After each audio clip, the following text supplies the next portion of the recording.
Bonjour les amis. Non mais vous avez vu Michel Onfray, ce qu'il a fait?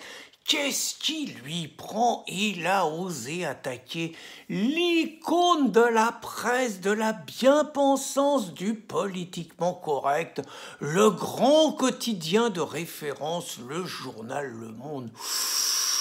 Oh là là là là là là, il vit dangereusement le Michel. Moi je vous rappelle, Lionel Jospin, il avait dit quand il était Premier ministre, on ne peut pas gagner contre le monde. L'avenir lui a montré en 2002 qu'on pouvait perdre avec le soutien du monde. Et puis il y en avait d'autres qui avaient osé ça, c'était Patrick Cohen, Philippe Cohen, un journaliste de Marianne, et Péan, Pierre Péan, qui avait fait un bouquin La face cachée du monde. Mais là, Michel...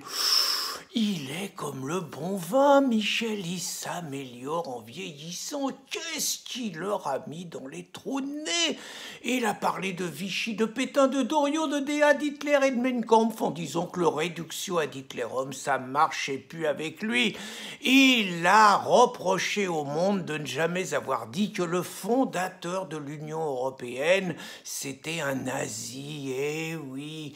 Et puis il leur a mis le nez dans le caca en disant qu'ils avaient publié Matzneff et Forisson, et coup de pute suprême, il a révélé que le fondateur du monde, Beuve-Méry, avait été dans sa jeunesse à l'extrême droite comme Mitterrand par ailleurs. Donc là, Michel, il a sorti la boîte à gifles, et puis il en a profité pour en mettre une giclée à Libé aussi, parce que Geoffrin, il a fait un copier-coller du monde. Il est fatigué, Geoffrin, il va être en retraite l'année prochaine.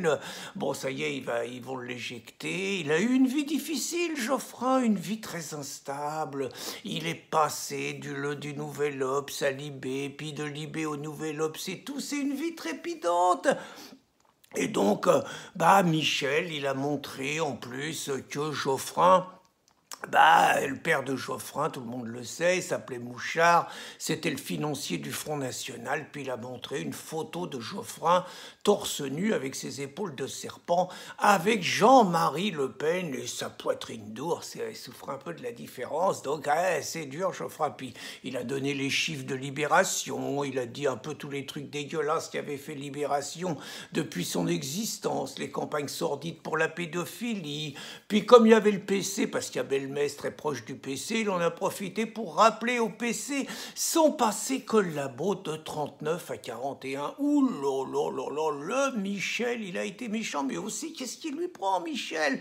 Le voilà qui lance une revue qui dérange la bien-pensance. Front Populaire, alors on peut s'interroger sur le nom, Front Populaire...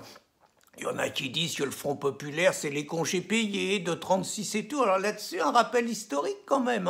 Front Populaire avait pas du tout comme programme de coller 15 jours de congés payés à tout le monde. Ça faisait pas partie du programme. Mais comme les ouvriers, ils ont occupé les usines et puis qu'il fallait les remettre au boulot et que Thorez, il a dit qu'il fallait arrêter une grève, bon, ils ont dit qu'il fallait leur coller 15 jours et qu'ils allaient reprendre le boulot. C'est plus compliqué. Puis c'est quand même les députés du Front Populaire qui ont voté les pleins pouvoirs à Pétain. Après, moi, je dis pas que c'est bien, que c'est mal, parce que c'est facile de cracher sur Pétain, il faut quand même se rappeler qu'on avait juste un peu perdu la guerre et qu'il y avait plus grand monde. Mais en général, dans le discours de gauche, on reproche à tous ceux qui ont voté les pleins pouvoirs à Pétain de l'avoir fait. Donc Michel, qui se réclame populiste, oulala, ça c'est grave aussi, se réclamer populiste, et en plus il dit que ceux qui sont pas populistes, ils sont populicides. Oh là là là là là là. Alors sa revue Front Populaire, il a quand même bordé Michel. Il a dit pas de Mélenchon et pas de Marine, il veut pas d'extrémistes. Alors j'ai l'impression que Marine, je vois pas pourquoi, parce qu'il a un discours souvent assez proche, mais peut-être qu'il faut qu'il ouvre le pébroc s'il veut conserver, malgré toutes ces dérives, s'il veut conserver sa place sur les plateaux de télévision, parce que Michel, il est courageux, c'est un mec qui va au bout de ses idées, il était à l'Éducation nationale, au lieu de se planquer dans un des nombreux fromages de l'Éducation nationale, il a démissionné, donc il n'a pas de revenu fixe, s'il veut s'en sortir, il faut qu'il vende des livres, et s'il veut vendre des livres, il faut quand même qu'il continue à être connu, donc il faut quand même qu'il fasse gaffe. D'ailleurs, ça, je trouve, là, Michel, il avait un peu déconné, je le dis amicalement, parce que j'aime beaucoup quand il avait dit qu'il votait plus depuis 1983, mais qu'en 2017, s'il avait fallu choisir entre Marine et Macron et qu'il y ait eu un danger de Marine, il aurait voté Macron. Là, Michel, je l'avais connu meilleur. Hein. Mais bon, on a le droit d'ouvrir le pébroc. Mettons que ça soit s'attaquer à lui avec la bien-pensance, espérons.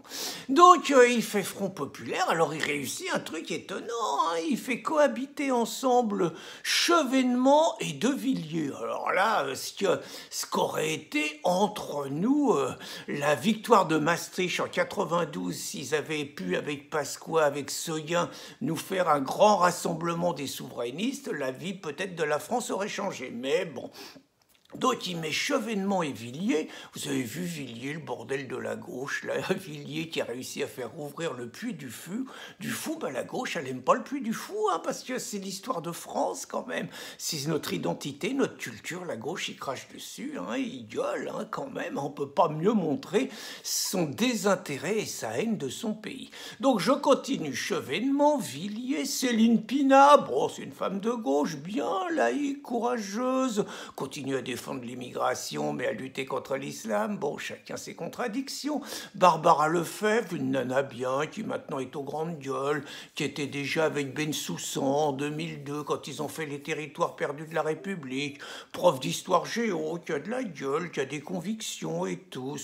On va dire, c'est l'opposition, style un peu causeur, boulevard Voltaire, c'est-à-dire une opposition encore respectable qui peut passer sur les plateaux de télévision. Et puis, il y a le professeur, oh là là, le professeur Raoult, il est aussi dans l'aventure du Front Populaire. Alors le professeur, c'est comme mon frère, lui. Hein, il a toute la caste contre lui. Hein, là, ils mettent le paquet. Ils font goûter la chloroquine à ceux qui sont en train de mourir et ils disent « Vous voyez bien que ça tue. » Ah bah c'est extraordinaire. Une enquête, 50 millions. Allez hop. Tous les journaux, hein, les mêmes qui tapent sur Onfray sont les mêmes qui tapent sur Raoult. C'est un peu bizarre. Ils étaient vraiment faits pour se rencontrer. Donc moi j'ai envie de dire que Michel Onfray, donc que des salopards comme Abel Mestre et Geoffrin font passer pour la nouveau chantre de l'extrême droite, ben voyons. Hein, il défend le peuple, il défend la souveraineté de la France, il défend l'union des patriotes, c'est forcément un mec d'extrême droite. Donc ben Michel, il a fait du chemin, ben, c'est pas moi qui vais lui jeter la pierre, moi aussi j'en ai fait, hein, mais je rappelle quand même, lui il a compris, depuis 83 il vote plus à gauche. Moi, il m'a valu quand même un peu plus de 20 ans pour comprendre.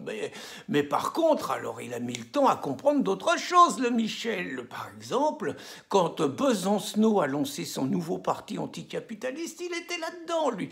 Dès qu'on dit qu'on est anticapitaliste, Michel, il a tendance un peu à foncer là-dedans. Bon, il a quand même compris, je crois, sur l'affaire du voile, hein, parce que Besancenot, il soutenait quand même des candidates voilées. Et Michel, faut reconnaître, avant, c'était un bouffeur de curé, il y en avait contre les cathos. Depuis, il a ouvert les yeux sur ce qui est devenu la France, il a ouvert les yeux sur l'islam, il a fait des trucs courageux, même s'il va pas aussi loin que Zemmour ou que nous, mais il a fait des trucs courageux, il vient de m'écrire dans Causeur que la religion la plus dangereuse, c'est l'islam. J'ai connu Houellebecq qui s'est retrouvé à la 17e pour moins que ça. Mais c'est bien, donc... Et puis après, Michel, il a compris que Besancenot, ça allait pas. Vous savez pas avec qui il est parti? Avec Mélenchon. Mélenchon... Bon, il s'est ressaisi vite fait, Michel, et maintenant, qu'est-ce qu'il laisse tomber à Mélenchon? Bah, Michel, c'est quand même la gauche libertaire. C'est contre la gauche totalitaire. Et Mélenchon, c'est tout le contraire. Donc maintenant, c'est vrai qu'il se rattrape, il est taille bien. Donc, bah voilà, le journal Front Populaire va sortir son premier numéro, je crois, début juin, s'il n'y a pas des problèmes de distribution avec les NMPP. Moi, je le dis franchement, je l'achèterai. Je souhaite très très bonne chance à cette initiative, parce que toute initiative qui permet de faire travailler ensemble des populistes, des souverainistes, des personnes amoureuses de la France et qui ne veulent pas des mondialismes est bonne à prendre. Mais je vais quand même dire quelque chose à Michel par rapport à ce que c'est lancer un journal, un quotidien. Le plus difficile, c'est pas le numéro 1, c'est le numéro 2. Bonne chance Michel et bon courage pour la suite. Clin d'œil.